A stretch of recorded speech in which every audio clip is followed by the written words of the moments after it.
Welcome to SVR academy.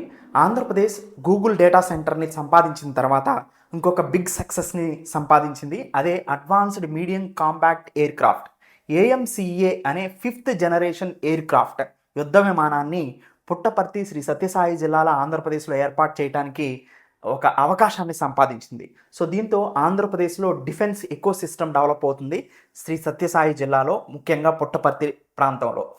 ఏంటి ఈ ఏఎంసిఏ అంటే, ఇది ఒక advanced medium compact air craft అండి. 5th generation air craft. ఇది ఒక స్టెల్త్ ఫైటర్ జెట్, అంటే రేడార్కి దొరక్కోకుండా వెళ్ళగలుగుతుంది, చాలా ఫాస్ట్గా వెళ్ళగలుగుతుంది. Reliable, modern and advanced aircraft, యుద్ధ విమానం అనమాట. డిఆర్డిఓ ఇక్కడ ఈ ఫెసిలిటీని ఏర్పాటు చేస్తుంది.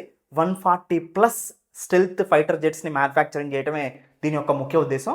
దీనికోసం సత్యసాయి జిల్లాలో 600 ఎకరాలు కేటాయించారు.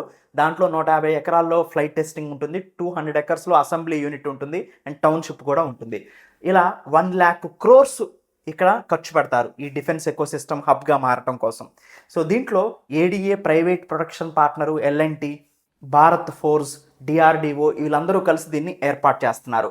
ఫస్ట్ ప్రోటోటైప్ ఎప్పుడు తయారవుతుందంటే, ఇక్కడ 2026-27లో ఫస్ట్ ప్రోటోటైప్ తయారు చేస్తారు.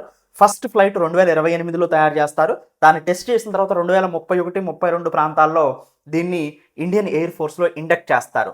ఎందుకు పుట్టపర్తినే ఎంచుకున్నారంటే, ఇది బెంగళూరు ఏరోస్పేస్కి చాలా దగ్గరగా ఉంటుందండి, అందుకని పుట్టపర్తిని ఎంచుకోవడం జరిగిందనమాట. అండ్ లో ట్రాఫిక్ ఎయిర్ స్పేస్ కూడా ఇక్కడ ఉంటుంది. టెస్టింగ్ చేయడానికి, టెస్ట్ ఫ్లైట్లకి బాగా ఉపయోగపడుతుంది ఈ ప్రాంతం అనేది. అయితే advanced medium compact air craft అయిన 5th జనరేషన్ ఎయిర్ క్రాఫ్ట్ని ప్రొడక్షన్ చేయాలి అని అంటే, ఇది ఒక స్టెల్త్ ఫైటర్ జెట్, రెడార్కి అందకోకుండా వెళ్తుంది. దీంట్లో 2 వేరియంట్స్ని ప్లాన్ చేస్తున్నారండి. ముందు ఏఎంసిఏ MK1ని, ఇది GE F414 అనే ఇంజన్తో నడుస్తుంది. ఇది GE ఏరోస్పేస్తో అదర్ కంట్రీస్ నుంచి మనం పర్చేజ్ చేసి ఈ ఇంజన్ని ఇక్కడ అసెంబ్లీ చేస్తాం. తర్వాత ప్లాన్ ఏంటంటే MK2 అనేది, ఏఎంసిఏ MK2 అనేది ప్లాను. ఇది 110-120 KN అనే సొంతగా మనం తయారు చేసుకునే ఇండిజినస్ ఇంజన్ మీద రన్ అవుతుంది.